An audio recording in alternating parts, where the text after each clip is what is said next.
नमस्कार, आप देख रहे हैं न्यूज 4.0। साथ में आपके शिखा ठाकुर मेरे साथ मौजूद हैं, अंजनी, आयुष और आकांक्षा। नेपाल से बड़ी जानकारी है। नेपाल की राजधानी काठमांडू में जेन जी पीढ़ी के नेतृत्व में चल रहे व्यापक विरोध प्रदर्शन के बीच में एक चौंकाने वाली खबर सामने आई। नेपाली मीडिया ने दावा किया है कि प्रधानमंत्री केपी शर्मा ओली 7 अन्य मंत्रियों के साथ एक हेलीकॉप्टर में सवार होकर अज्ञात स्थान पर चले गए हैं। और उस समय आई ये खबर जब नेपाल में सोशल मीडिया पर प्रतिबंध लगा हुआ है और जनता का आक्रोश लगातार तेजी से बढ़ रहा है।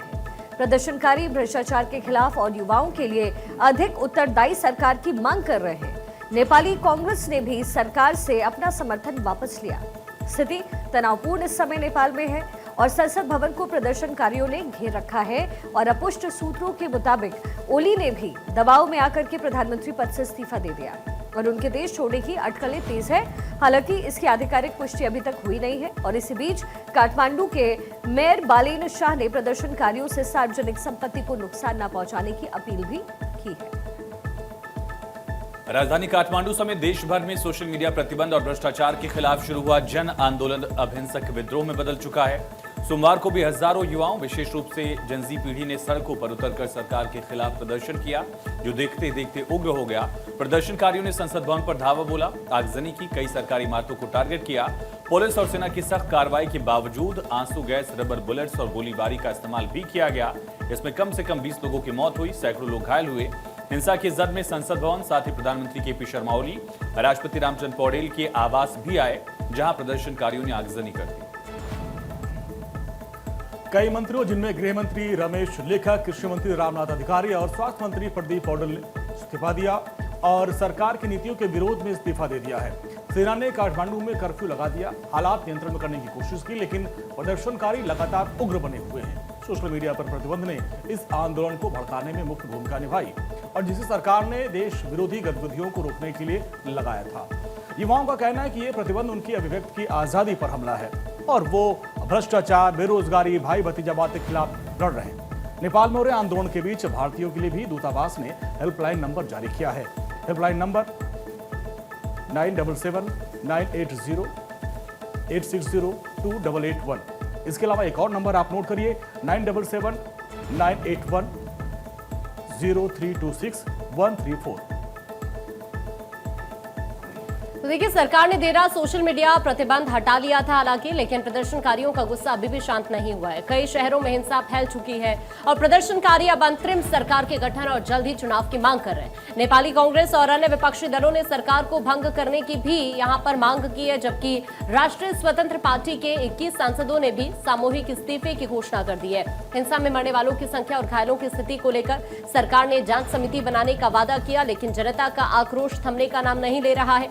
नेपाल में यह आंदोलन अब एक बड़े राजनीतिक और संवैधानिक संकट का रूप भी ले चुका है। तो ये तस्वीरें इस वक्त आप देख पा रहे हैं, 10 तस्वीर इस वक्त हम आपको दिखा रहे थे और अब ये 4 तस्वीरें और इस वक्त आप देख पा रहे हैं जो अभी यहाँ पर हालात है। काठमांडू की पहली तस्वीर, जहां पर हिंसा अभी भी चल रही है, जगह जगह आगजनी की जा रही है, प्रदर्शनकारी पत्थरबाजी कर रहे हैं। काठमांडू में सेना की तैनाती की गई है और अभी तक कुल मिलाकर 10 ऐसे मंत्री हैं जो इस्तीफा दे चुके हैं, जिसमें डिप्टी पीएम भी है और अब तो प्रधानमंत्री ओली की तरफ से भी इस्तीफा दे दिया गया है। हालांकि अभी भी यहाँ पर ये पूरी की पूरी जो सिचुएशन है नॉर्मल होती हुई नजर नहीं आ रही है। हालांकि कल सोशल मीडिया पर प्रतिबंध हटा लिए गए थे, लेकिन इसके इतर भी भ्रष्टाचार जैसे मुद्दे अभी भी मांग है यहाँ पर स्टूडेंट्स की। चलिए खबरों में आगे बढ़ते हैं। प्रधानमंत्री नरेंद्र मोदी आज पंजाब और हिमाचल प्रदेश के बाढ़ प्रभावित क्षेत्रों के दौरे पर रहे। उन्होंने हेलीकॉप्टर से कुल्लू, मंडी और चंबा में हुए नुकसान का हवाई सर्वेक्षण किया है। इसके बाद धर्मशाला में आपदा को लेकर की मीटिंग हुई है। अधिकारियों ने प्रेजेंटेशन के जरिए उन्हें नुकसान की इंफॉर्मेशन दी। मीटिंग में मुख्यमंत्री सुखविंदर सिंह सुक्खू भी मौजूद रहे। वहीं कांगड़ा के गग्गल एयरपोर्ट पर मुख्यमंत्री Sukhu, deputy CM Mukesh Agnihotri, governor Shiv Pratap Shukla ने पीएम मोदी का स्वागत किया। धर्मशाला में प्रधानमंत्री मोदी की अध्यक्षता में बैठक शुरू हुई। बैठक में मुख्यमंत्री सुखविंदर सिंह सुक्खू, राज्यपाल शिव प्रताप शुक्ल, उप मुख्यमंत्री मुकेश अग्निहोत्री, मंत्री यादविंदर गोमा, कृषि मंत्री चौधरी चंद्र कुमार, मुख्य सचिव प्रबोध सक्सेना, शिक्षा सचिव राकेश कंवर, प्रदेश बीजेपी के अध्यक्ष डॉक्टर राजीव बिंदल और कई अधिकारी मौजूद रहे। मंडी और कुल्लू जिलों में भारी बारिश के चलते कई स्थानों पर भूस्खलन और बाढ़ आई, जिससे मकान, सड़कें, फसलें सब कुछ बर्बाद हो गया। प्रभावित इलाकों में लोगों की जान माल का खतरा बना हुआ है और इस दौरान कई लोगों के फंसे होने की भी जानकारी है, जिनकी तलाश और बचाव कार्य जारी है। प्रधानमंत्री ने मंडी, कुल्लू और चंबा जिले के 18 प्रभावित लोगों से मिलकर उनकी आप बीती सुनी। प्रधानमंत्री ने 1 साल की निकिता से भी मुलाकात की। 30 जून को मंडी में बादल फटने से निकिता के माता पिता और दादी बाढ़ में बह गए थी, उनकी मौत हो गई थी। अब निकिता अपने बुआ के पास रह रही है। हालांकि प्रधानमंत्री नरेंद्र मोदी अब पंजाब के गुरदासपुर भी जाएंगे और यहां पर भी वो बाढ़ से प्रभावित लोगों से मुलाकात कर उनकी समस्या को सुनेंगे। पंजाब की आप सरकार ने केंद्र से 80,000 करोड़ रुपए की मांग की है। वहीं हिमाचल के मुख्यमंत्री सुखविंदर सिंह सुक्खू ने भी कहा कि स्पेशल रिलीफ पैकेज दिया जाए। इससे पहले 5 सितंबर को केंद्रीय कृषि मंत्री शिवराज सिंह चौहान ने अमृतसर, गुरदासपुर और कपूरथला में बाढ़ प्रभावित इलाकों का दौरा कर पीड़ितों से मुलाकात की थी। प्राइम मिनिस्टर साहब आज पंजाब में जो बाढ़ पीड़ित हैं उनसे भी मुलाकात करने वाले हैं और रिव्यू लेने वाले हैं मीटिंग के माध्यम से। और पंजाब के साथ उनका बहुत पुराना नाता है और वो पंजाब को बहुत अच्छी तरह से समझते हैं और मुझे लगता है कि पंजाबियों के हित में हमेशा वो खड़े रहे हैं और इस आपदा के समय भी पंजाब के लोग दोबारा पैरों पर खड़ा हो सकें, इसके लिए उनकी ओर से हमेशा प्रयास रहे और आगे भी चलते रहेंगे। और केवल मुझे ये लगता है कि जो वर्तमान सरकार है वो भ्रम और झूठ फैलाना बंद करे। जिस प्रकार से वो हर समय 60,000 करोड़ रुपया हमारा दे दो, तो हमने परसों प्रेस कॉन्फ्रेंस में बताया कि इनका कोई बकाया ही नहीं बचता है। इसलिए इनको थोड़ा सा भी इस बात से गुरेज करना चाहिए। ये आपदा का समय है, राजनीति का नहीं। पंजाब के लोग दोबारा अपना जनजीवन सामान्य कर पाएं, इसकी ओर ध्यान देना चाहिए। देश के 17वें उपराष्ट्रपति चुनाव के लिए संसद भवन में आज वोटिंग हो रही है। मतदान प्रक्रिया सुबह 10 बजे शुरू हुई और शाम 5 बजे तक चलेगी। इस चुनाव में एनडीए के उम्मीदवार सीपी राधाकृष्णन और इंडिया ब्लॉक के प्रत्याशी बी सुदर्शन रेड्डी के बीच कड़ा मुकाबला था। मतदान के लिए लोकसभा के 542 और राज्यसभा के 239 सदस्यों को अपने मताधिकार का प्रयोग करना था। सुबह से ही संसद भवन में सांसदों की गहमागहमी शुरू हुई। वोटिंग की शुरुआत प्रधानमंत्री नरेंद्र मोदी ने सुबह 10 बजे सबसे पहले वोट डालकर किया और उनके बाद कई वरिष्ठ नेताओं ने मतदान किया, जिनमें रक्षा मंत्री राजनाथ सिंह, गृह मंत्री अमित शाह और भाजपा अध्यक्ष जेपी नड्डा शामिल रहे। विपक्ष के नेताओं में कांग्रेस अध्यक्ष मल्लिकार्जुन खड़गे, कांग्रेस के पूर्व अध्यक्ष एलओपी राहुल गांधी, अन्य प्रमुख सांसदों ने भी वोट कास्ट किया। मतदान शुरू होने से पहले एनडीए के सभी सांसद सुबह 9:30 बजे एक ब्रेकफास्ट मीटिंग में शामिल हुए। चुनावी रणनीति पर चर्चा की गई। चुनाव में एनडीए उम्मीदवार और महाराष्ट्र के राज्यपाल सीपी राधाकृष्णन का मुकाबला विपक्ष के उम्मीदवार सुप्रीम कोर्ट के पूर्व जस्टिस बी सुदर्शन रेड्डी से है। यानी आज ही तय हो जाएगा कि इंडिया विपक्ष के उम्मीदवार में से कौन उपराष्ट्रपति पद का चुनाव जीतेगा।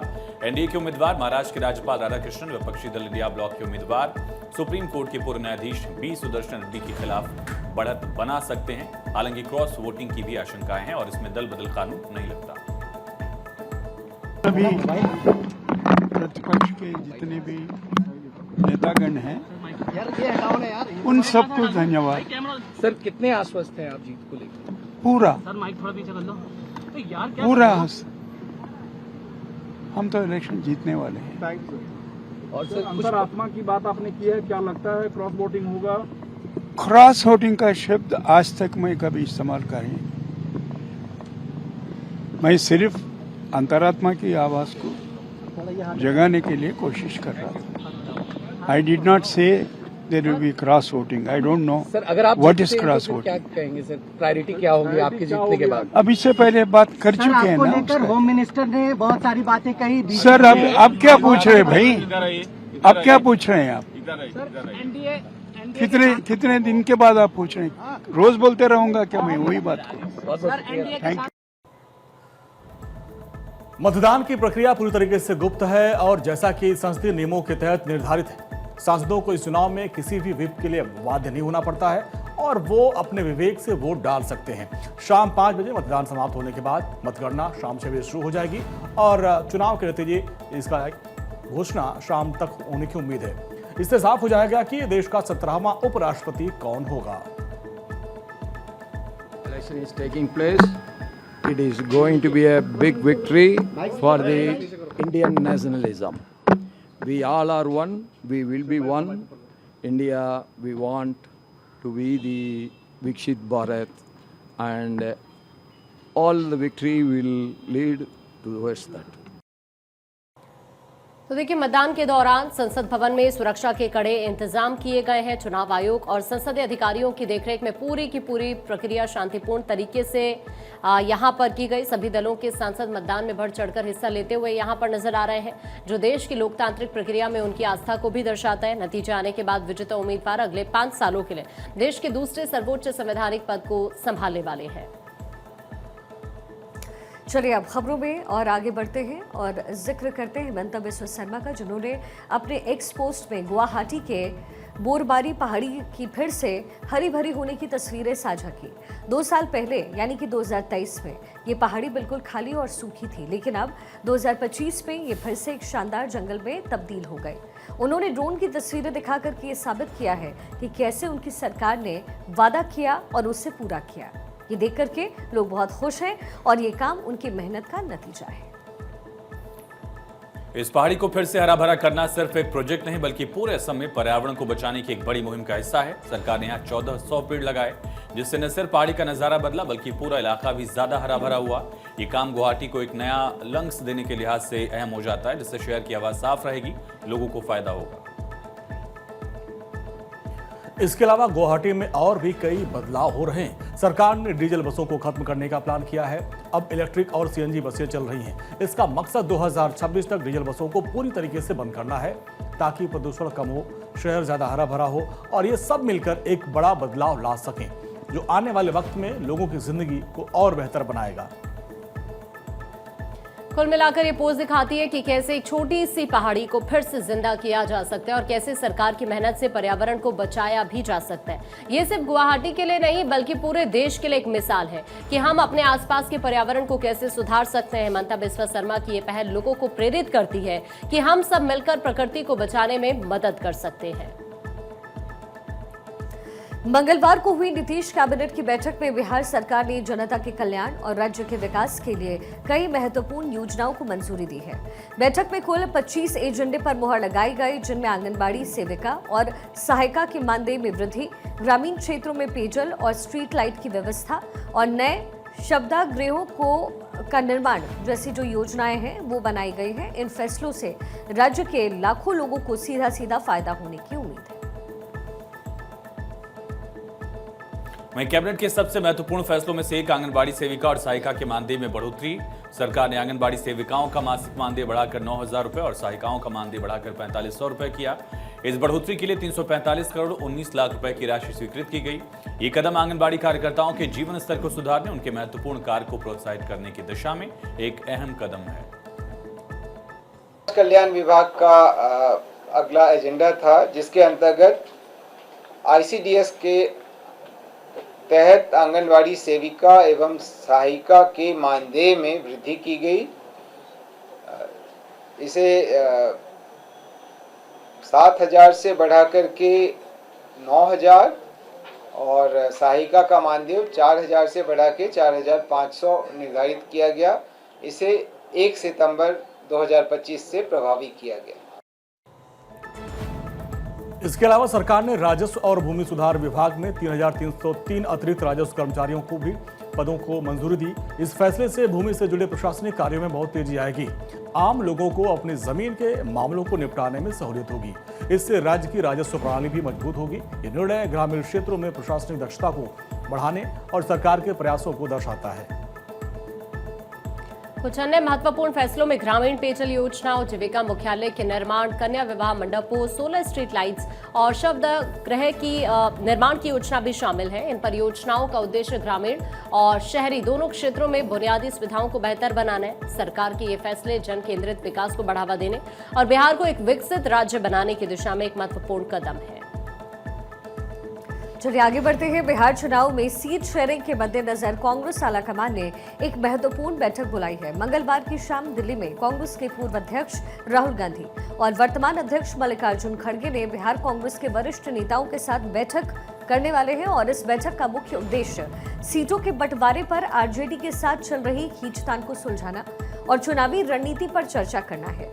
सूत्रों की अगर माने तो बिहार कांग्रेस के नेता आरजेडी के प्रस्ताव से संतुष्ट नहीं हैं और उन्होंने अपनी चिंताओं से आलाकमान को अवगत करवाया है।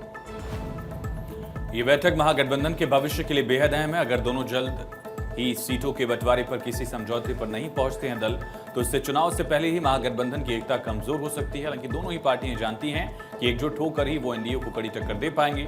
इसलिए उम्मीद है कि राहुल गांधी और खड़गे के हस्तक्षेप के बाद इस मुद्दे का कोई न कोई हल जो है वो जरूर निकलेगा, ताकि महागठबंधन एकजुट होकर चुनावी मैदान में उतर सके। बिहार विधानसभा का चुनाव सियासी रण पूरी तरीके से सज चुका है। एक ओर बीजेपी के नेतृत्व में जनता दल यूनाइटेड और अन्य सहयोगी दल मिलकर राष्ट्रीय जनतांत्रिक गठबंधन यानी एनडीए के बैनर तले चुनाव लड़ रहे हैं और दूसरी ओर आरजेडी कांग्रेस के साथ वामपंथी दलों को मिलाकर महागठबंधन का हिस्सा है। और ये दो प्रमुख गठबंधन के अलावा पीके की जन स्वराज पार्टी चुनावी मैदान में अपनी उपस्थिति दर्ज करा रही है। हालांकि मुख्य मुकाबला एनडीए और महागठबंधन के बीच ही माना जा रहा है।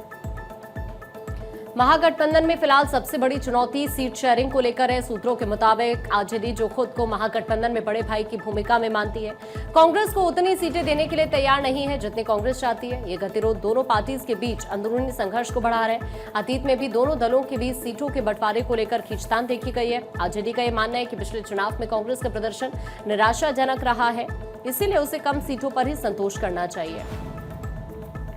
चलिए आगे बढ़ते हुए, बांग्लादेश की हालत पाकिस्तान जैसी होती जा रही है। बांग्लादेश की सबसे बड़ी सिरदर्दी है पैसे की कमी। देश का विदेशी मुद्रा भंडार यानी कि डॉलर का जो खजाना है वो बहुत तेजी से खाली हो रहा है। इसमें विदेशों से जरूरी सामान जैसे कि पेट्रोल, गैस, कच्चा माल खरीदना मुश्किल हो गया। महंगाई आसमान छू रही है, जिससे आम आदमी का जीना मुहाल हो गया है। सरकार की कमाई कम और खर्च हो गए हैं ज्यादा।